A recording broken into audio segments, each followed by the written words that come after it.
Welcome to Quicksand, the most important news in pharma and biotech this week.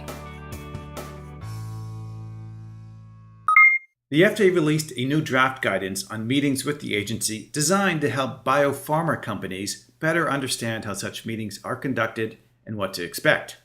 The 20-page draft explains how sponsors can submit a formal request for a meeting, which can be face-to-face, teleconference, video conference meetings, or written responses only, what sponsors should include in that request, how FDA can respond, how long the agency can take to respond, and how the sponsor and FDA can go about conducting efficient, consistent, timely, and effective meetings. The draft also discusses pre-meeting preparation, the contents of a meeting package, what kinds of preliminary responses, rescheduling and canceling meetings, and meeting conduct and minutes. In terms of meeting denials, FDA explains, for example, a meeting can be denied because it is premature for the stage of product development or because the meeting package does not provide an adequate basis for the meeting discussion.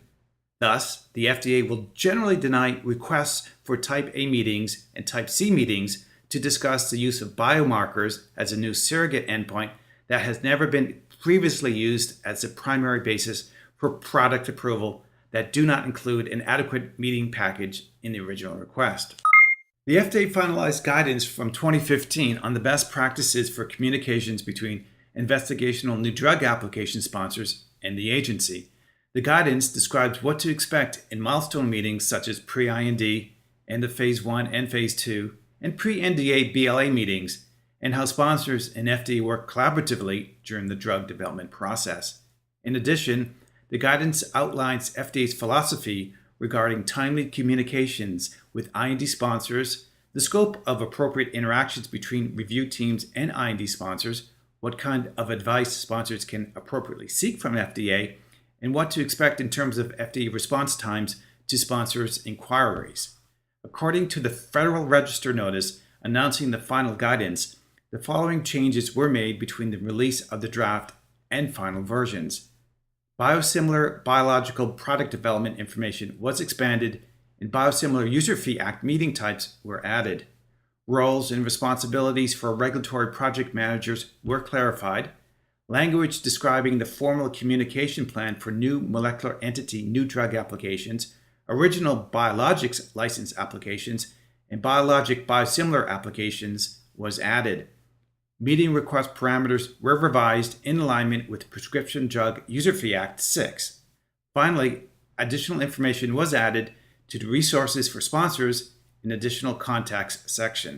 Fresh out of a record year for generic drug approvals, the FDA kicked off the new year by releasing new draft guidance and a new manual of policies and procedures with an eye toward decreasing the number of review cycles abbreviated new drug applications undergo before approval.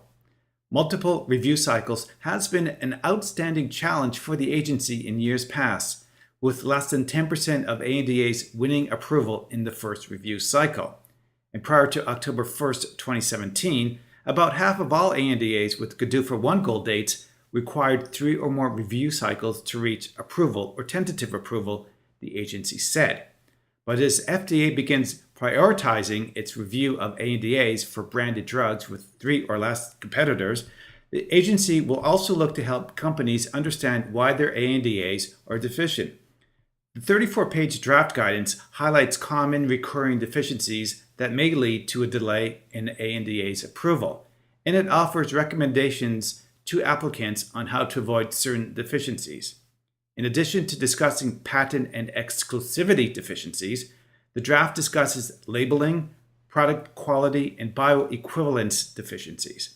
The new MAPP lays out how, when FDA determines that an ANDA cannot be approved in its current form, reviewers should provide more details to generic drug applicants, how FDA assessment teams should use templates and assessment tools, clarifies the roles and responsibilities of primary assessors, secondary assessors, and division directors, and establishes how FDA will clearly communicate to applicants what deficiencies must be corrected for their ANDAs to be approved.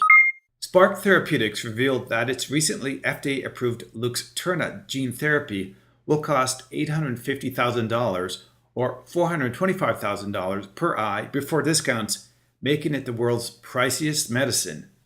To soften the blow, Spark is introducing outcomes-based deals with Harvard Pilgrim and Express Scripts affiliates, and it's in talks for more. Under those arrangements, the company won't collect full payment if its super pricey drug doesn't work. The company is also working on a proposal with the Centers for Medicare and Medicaid Services that would allow payments over multiple years.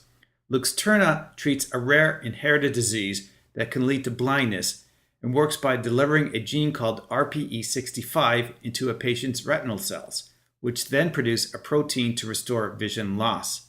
While $850,000 is a staggering figure on its face, the price actually came in lower than a $1 million estimate by Wall Street analysts. How does Luxturna's price compare to some of pharma's other super pricey drugs? The first year of Biogen's Spinraza costs $750,000. The med is $375,000 for subsequent years, while BioMarin's Brineura, approved last year, costs $702,000 before discounts. Both are recurrent treatments versus the one-time nature of Luxturna. Unicure's Glybera, now discounted, costs $1.2 million in Europe, but its commercial use was limited and the drug maker opted to stop pouring resources into marketing the drug. France is committed to increasing biosimilar penetration to 80% by 2022. Hitting the goal would mean sales of innovative biologic products would be largely wiped out by the arrival of biosimilar competition. The French government made the commitments to biosimilars and detailed plans to increase use of generics in its health strategy for the next 4 years. France has tried to move aggressively to promote biosimilars in the past, notably by including provisions for pharmacy-level substitution in its 2014 budget. Yet the government is dissatisfied with the pace at which copycats are taking market share from innovative products, be they small molecules or biologics. The strategy is light on details about the levers the French government will pull to hit its 2022 goal for biosimilar uptake. Some possible drivers of the increase in penetration are already in place. Last year, France changed its substitution policy, created a biosimilar registry in 11 groups of similar biologics, and published penetration objectives. Those objectives included the goal that when biosimilars are available, 70% of patients initiating treatment should be given the copycat rather than the reference product. The document also encouraged the switching of patients already on treatment. France has now gone a step further and increased its overall biosimilar penetration target to 80%. While France is seeking to cut the market share of off-patent biologics, its 2018 to 2022 strategy also commits to ensuring patients have access to new innovative treatments. The caveat is that this must not affect the sustainability of health insurance expenses. France also wants to make sure it gets value from the drugs it does reimburse, and as such, plans to step up its monitoring of the efficacy of newly available treatments. Thank you for listening to Quicksand, episode 12, January 8th, 2018.